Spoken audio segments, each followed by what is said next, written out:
Welcome to Kenton's videos. Enjoy the video. In this video, I will explain how to change your door number lock code.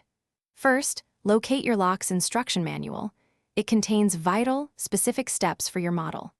Next, make sure the door is open and unlocked to prevent accidental lockouts during the process. Finally, identify whether your lock is a mechanical push-button type or an electronic keypad, as the methods for changing the code differ significantly between them. This preparation ensures a smooth and successful code update. For mechanical push-button locks, begin by finding the small reset button or the series of code change pins, usually on the interior side of the lock.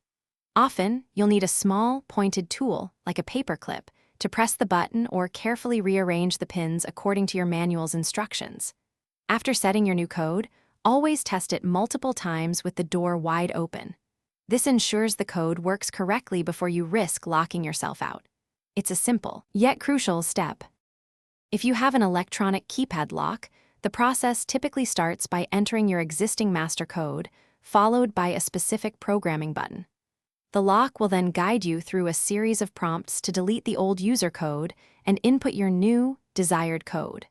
You'll usually be asked to confirm the new code by entering it a second time.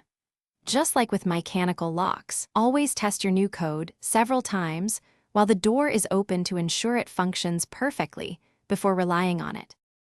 To maintain optimal security, always choose a strong, unique code that is difficult for others to guess, avoiding obvious sequences like birthdays.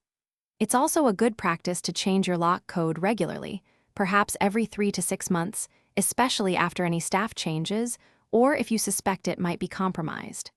Never share your code with anyone who shouldn't have access. Finally, keep your lock's instruction manual in a secure, easier-to-find location for any future adjustments or troubleshooting you might need. Thanks for watching. Consider subscribing if we helped you.